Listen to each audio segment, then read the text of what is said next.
हमारे देश की तरक्की की बातें हो रही हैं और हम कह रहे हैं कि हम विकसित राष्ट्र बनने की दौड़ में हैं और आने वाले समय में हम विकसित राष्ट्र बन जाएंगे। लेकिन जब तक हमारी सोच विकसित नहीं होगी तो शायद हम विकसित हो ही नहीं सकते। हमारे देश के सामने बहुत सारी बाधाएं हैं जिससे कि ये आगे बढ़कर भी पीछे चला जाता है और भविष्य में भी इस तरह की बहुत बड़ी समस्याएं आएंगी।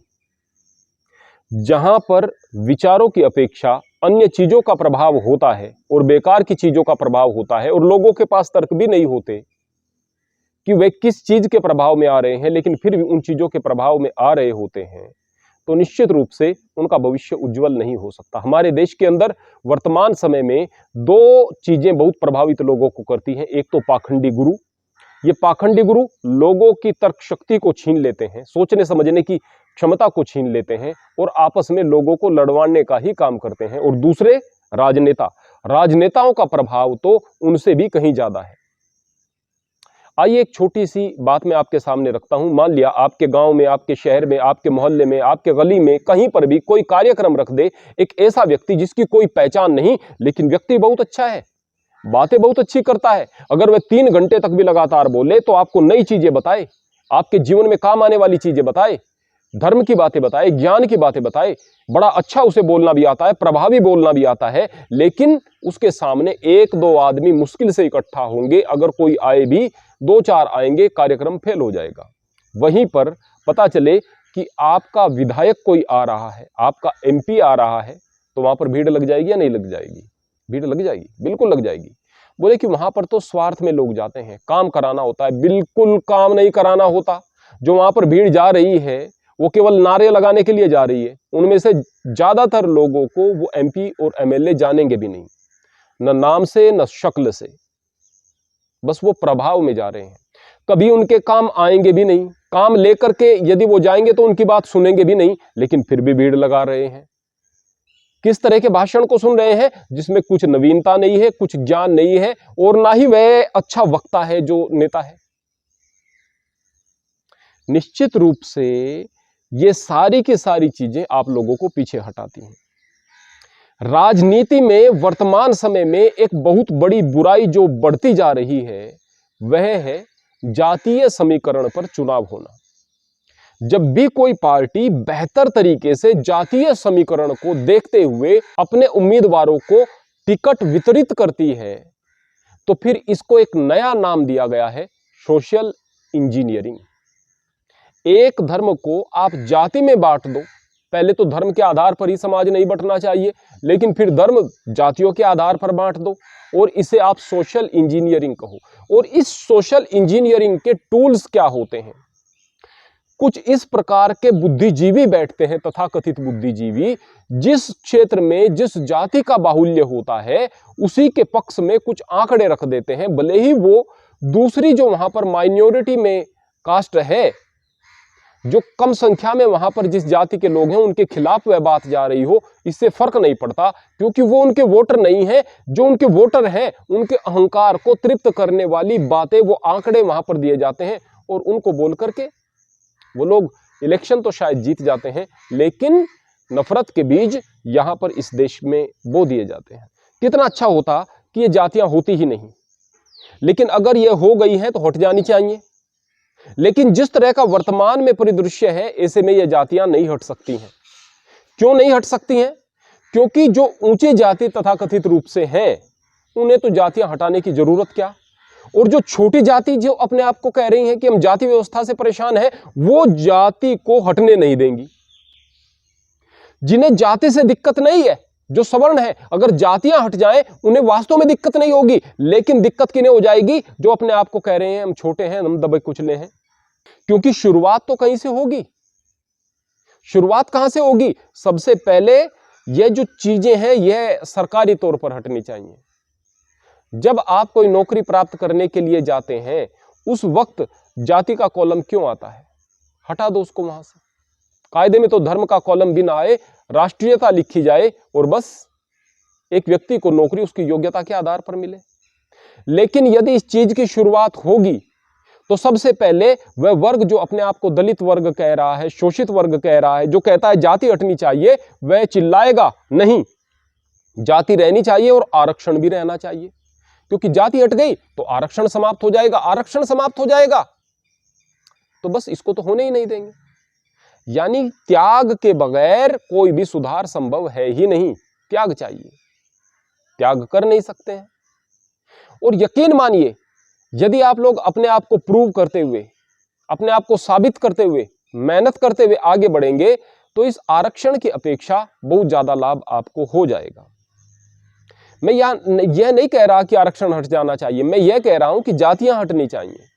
अब यहां पर सीधा सीधा ये लोग कहेंगे कि भाई समाज से जातियां कैसे हटेंगी, हमारी बेटियों को आप लोग लोगे क्या, आप अपनी बेटियों को हमारे यहाँ पर दोगे क्या, शादियां वगैरह इंटरकास्ट मैरिजेज होंगी क्या? बिल्कुल हो जाएंगी। धीरे धीरे आप तरक्की कीजिएगा और धीरे धीरे जब आप लोग एक लेवल पर आकर खड़े होंगे तो निश्चित रूप से ये चीजें हो जाएंगी। लेकिन शुरुआत तो त्याग से करनी पड़ती है।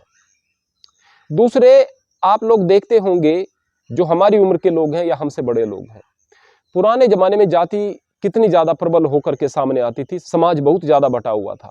लेकिन वर्तमान समय में यह विभेद कम हुआ है। आज भी है, आज भी प्रताड़ित किया जा रहा है जाति के नाम पर लोगों को, लेकिन यह विभेद बहुत कम हो गया है। और यह जहां पर कम हो रहा था, इसको बढ़ावा दे रही है राजनीति। उनको सिखाया जा रहा है तुम्हारे साथ अतीत में ये हुआ था, ये हुआ था, इन्होंने ये किया था। ये नफरतें बढ़ रही हैं। किन्होंने किया था? जिन्होंने किया था वो मर गए। जो आज हैं वे आपको गले लगाना चाहते हैं। आप गले लगना नहीं चाहते क्योंकि आप कहते हैं कि आप तो पाखंडी हैं, आप तो ढोंगी हैं, आप तो डर रहे हैं, इसलिए गले लगा रहे हैं। गले नहीं लगाते तो आप लोग कहते हैं कि देखो भाई, ये हमारे साथ आज भी भेदभाव रखते हैं। तो कैसे ये सारी की सारी चीजें समाप्त होंगी? आपको यह समझना होगा कि भाई आपको जो बताया जा रहा है कि ब्राह्मणों ने जातियां बना दी, जाति के कारण ये सारी की सारी चीजें हुई हैं, अत्याचार हुए हैं। जातिगत अत्याचार का हम पुनः कहते हैं कि हम विरोध करते हैं और नहीं होना चाहिए। लेकिन इस बात को भी समझना चाहिए आप लोगों को कि जातियां बन जाती हैं।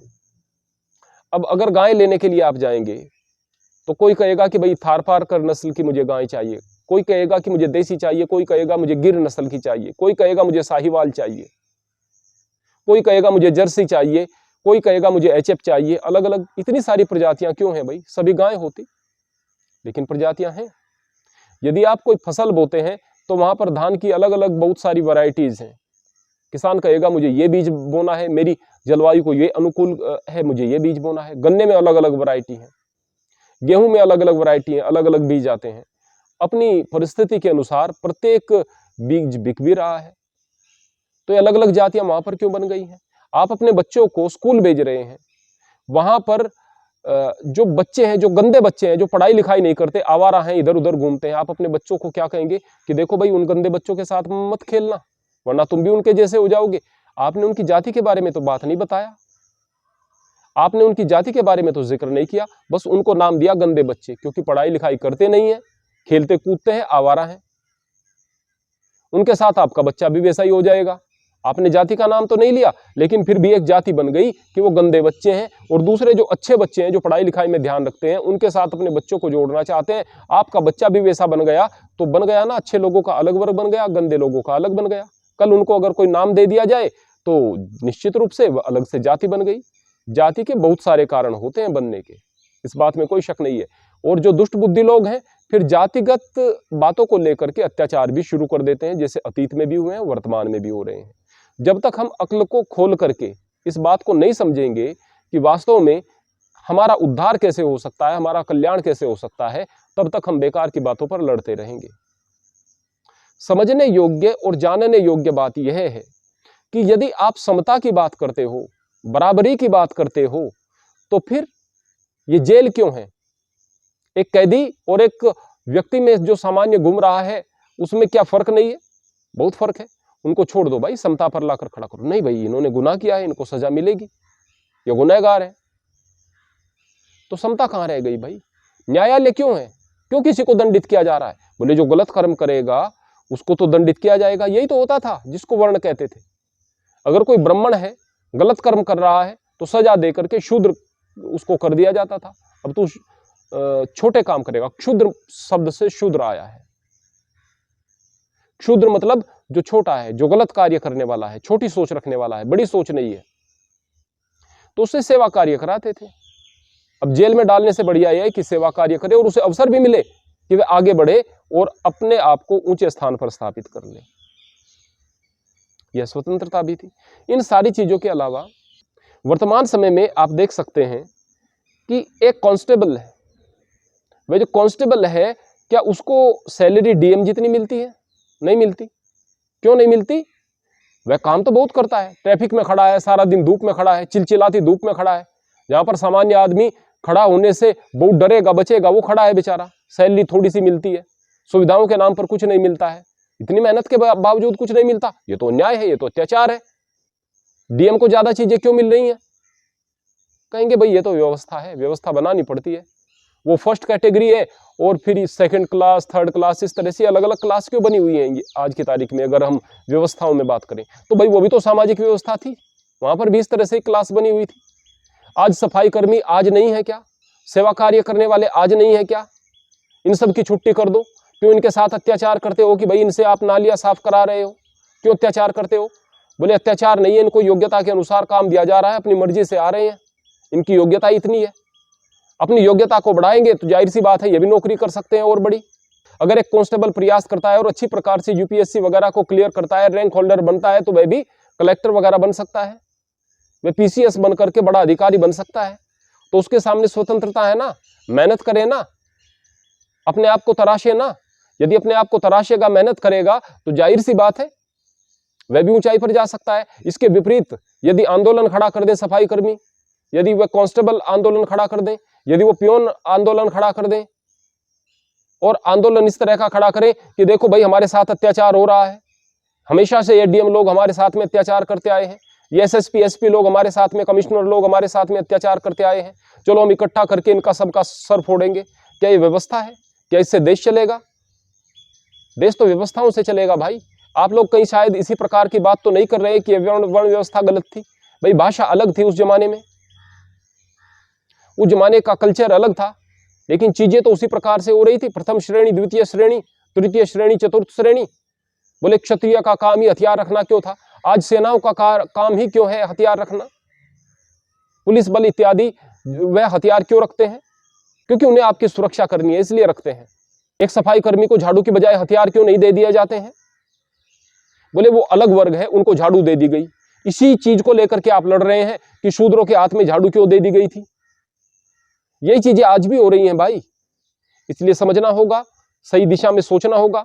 जो जातिगत अत्याचार हुए हैं वो निश्चित रूप से बहुत गलत है और होने भी नहीं चाहिए। वर्तमान में हो रहे हैं, उनके खिलाफ पुरजोर तरीके से काम करना चाहिए। लेकिन जो लोग नेताओं के बहकावे में आकर के वर्तमान समय में उल्टी सोच रख रहे हैं, उन्हें भी अपनी तरक्की के बारे में सोचना चाहिए। तरक्की किस चीज से होगी?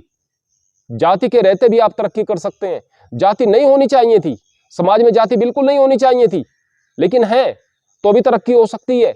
कैसे हो सकती है? प्रत्येक व्यक्ति अपनी जाति के लिए काम करे, अपनी जाति की तरक्की के लिए काम करे, दूसरी जाति पर टिप्पणी तक न करे, कोई तुलना न करे, किसी का जिक्र न करे। किसी का जिक्र करने से आप तरक्की नहीं करोगे, तरक्की आप अपनी मेहनत से करोगे। मेहनत करते चले जाइएगा, आगे बढ़ते चले जाइएगा, सही काम कीजिएगा, पढ़ाई लिखाई कीजिएगा, बड़े बड़े अधिकारी बनिएगा, ऊंचे पदों पर जाइएगा, बहुत सारे व्यवसाय कीजिएगा, बहुत सारे व्यापार कीजिएगा, पैसा कमाइएगा। यकीन मानिए जो आज अपने आप को सवर्ण कह रहे हैं और यदि आप पिछड़े हैं, दलित हैं, तो आप लोगों की जाति, आप लोगों की कौम एक दिन आपके क्षेत्र का नेतृत्व करेगी और फिर देश का नेतृत्व करेगी। और अगर सभी लोग इस तरह से अपनी जाति के लिए काम करना शुरू कर देंगे तो सभी जातियों की तरक्की होना शुरू हो जाएगी। लेकिन हम बनाते क्या हैं? हम बनाते हैं कि ये गुर्जर सेना है, ये गुर्जर देव सेना है, ये राजपूत सेना है, ये भीम आर्मी है, इत्यादि इत्यादि। ये आर्मी, ये सेनाएं क्या काम करती हैं? ये आर्मी और सेनाएं बस गालियां देती हैं दूसरी जातियों को, छोटा बताती हैं और अपने हक के नाम पर बेकार की लड़ाइयां लड़ती हैं। दिमाग की कुछ बात करनी नहीं है।